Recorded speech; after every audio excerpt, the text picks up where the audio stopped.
Bonjour à toutes et à tous, bienvenue à Libre Ensemble, votre rendez-vous de la laïcité au sein du magazine Enquête de Sens. L'intelligence de l'homme se développe. Elle lui permet de créer des technologies et de faire des avancées scientifiques importantes.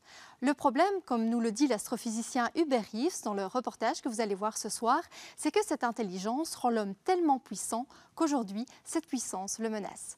L'homme va-t-il réussir à maîtriser ses découvertes? Tentative de réponse dans ce reportage du Centre laïque de l'audiovisuel.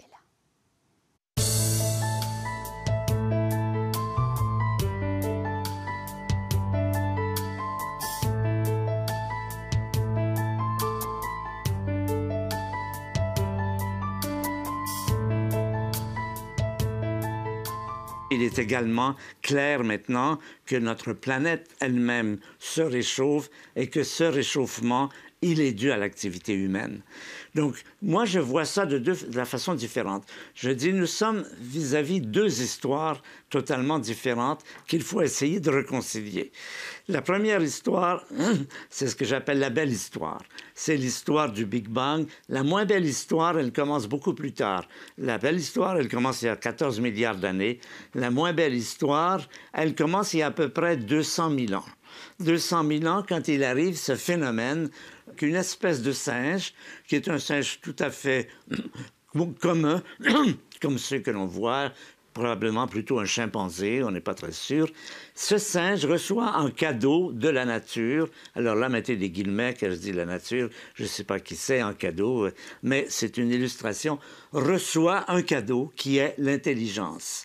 Et cette intelligence va lui permettre de survivre dans un monde hostile.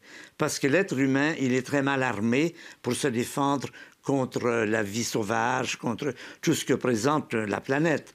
Donc, il va, avec son intelligence, lui qui n'a pas de grandes griffes, qui ne court pas très vite, qui n'a pas de carapace, oui, le mythe de Prométhée, qui n'a pas de carapace, ce singe va arriver à survivre parce qu'il va arriver à faire du feu, justement, ce qui est une des choses qui lui vient de son intelligence, de faire des pièges, de faire des armes, de faire des flèches, des arcs, plus tard de faire des fusils, plus tard des canons, et puis récemment des bombes atomiques. Alors là, dans cette séquence qui va de l'arc à la bombe atomique, vous avez tout le drame de la moins belle histoire. Plus l'intelligence de l'homme se développe, et lui permet de faire, par la technologie qu'il découvre, qu'il met en pratique, la science, il devient tellement puissant que cette puissance, aujourd'hui, le menace. Si l'on veut que les gens consomment, il faut que les objets qu'ils achètent tombent en panne régulièrement. Je suppose que vos téléspectateurs connaissent le problème. Ils ont acheté un frigo qui doit tomber en panne au bout de 7 ans, l'ordinateur devra être changé au bout de, etc. Il est clair que l'obsolescence programmée est un des moteurs de la croissance. Personne ne dira pour autant que cette obsolescence programmée aide par conséquent au pouvoir d'achat des gens qui doivent tous les 3 ans ou tous les 5 ans racheter tel appareil supposé indispensable. On voit bien, rien qu'à partir de l'exemple de l'obsolescence programmée, que la notion de croissance est tout sauf neutre. Inversement, malgré tous les défauts du stalinisme, l'Allemagne de l'Est était capable de produire des appareils électroménagers qui duraient toute une vie. Et l'une des premières choses que les compagnies occidentales ont faites après la chute du mur de Berlin, c'est de privatiser les entreprises allemandes qui produisaient de l'électroménager durant toute une vie, et de détruire les brevets pour faire fabriquer dans ces usines des objets qui tomberaient en panne, parce que c'est bon pour la croissance. Une partie du rôle des ingénieurs et des scientifiques n'est pas de produire des choses qui soulagent la peine des hommes et rendent leur vie plus heureuse ou plus facile, c'est, sachant que tel objet pourrait durer toute une vie, mettons notre intelligence à l'œuvre pour arriver à le faire durer 2 ans ou 3 ans. Et lorsqu'il y a cette disjonction entre le mouvement de l'économie, le bon sens et la common sense, et en plus, dans un cadre où les besoins humains fondamentaux de la majorité des hommes qui composent l'humanité ne sont pas satisfaits, on est dans un monde absurde. C'est que Internet, comme l'écriture, est un pharmacone, en effet, c'est-à-dire quelque chose qui est à la fois un poison et un remède. C'est un poison parce que, comme le dit Platon, l'écriture à propos de l'écriture. Elle peut me priver de mémoire et elle peut faire qu'au lieu de penser par moi-même, par exemple, sur la question de savoir qu'est-ce que l'amour, comme Alain Badiou se pose la question, je m'appuie sur Lysias, le discours d'un sophiste qui pense à ma place et que je répète comme un perroquet ce que dit Lysias sur ce que c'est que l'amour. Et qui me fait dire une énorme bêtise. Et Socrate dit à Phèdre, puisque c'est dans Phèdre que ça se passe, il dit, mais enfin, Phèdre, arrête, tu ne penses pas par toi-même, tu parles comme un imbécile. Parce que répéter comme un perroquet, ça n'est pas à la hauteur de la situation. Réfléchis. Réfléchis effectivement à ce que c'est que l'amour. Réfléchis à ce que dit. Pense par toi-même.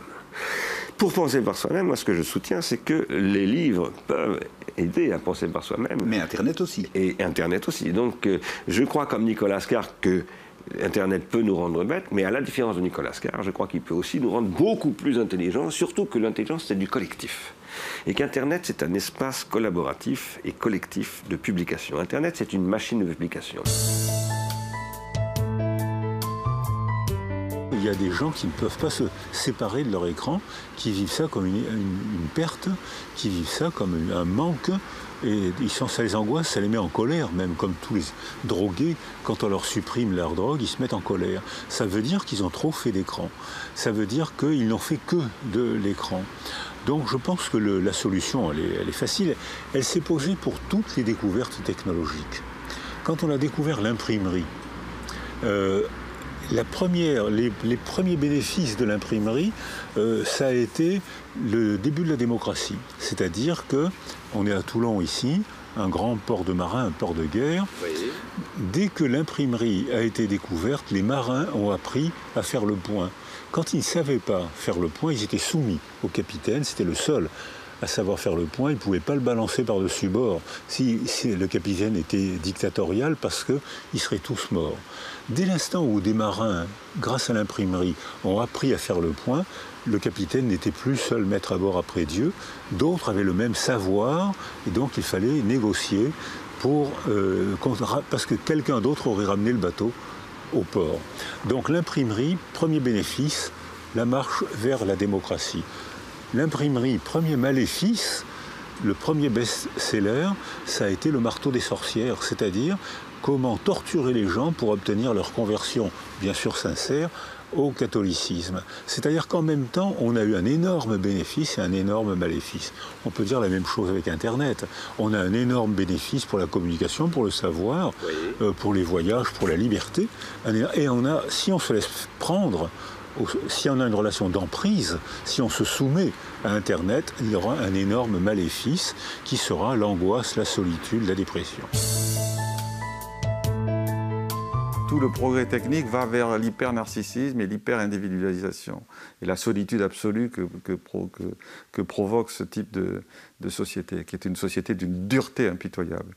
Le marché est une société extrêmement dure, qui offre beaucoup de jouets aux jeunes gens. On les voit tous pianoter dans le métro, sur leur smartphone, dans leur isolement, dans leur bulle, avec des jouets. C'est vraiment un stade infantile, hein, le capitalisme. C'est un stade extrêmement infantile. Ce n'est pas une société mature, la société capitaliste, puisqu'elle surfe sur le besoin infini et qui est renouvelé de façon permanente.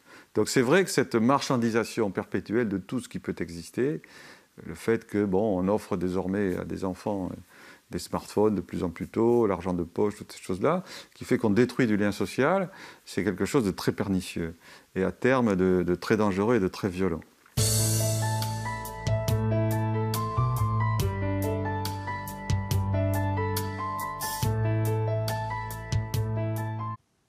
Toutes ces interviews sont extraites des entretiens que Jean Cornille mène toute l'année pour vous avec des philosophes et des intellectuels. Son prochain invité sera d'ailleurs Xavier de Sutter, philologue classique et historien des religions. Vous le retrouvez très vite dans notre émission. Par ailleurs, si vous souhaitez revoir tous ces grands entretiens, mais également toutes les autres émissions Libre Ensemble, vous pouvez vous rendre sur notre site internet www.libreensemble.be. Merci de nous avoir suivis et à très bientôt pour un nouveau rendez-vous de la laïcité.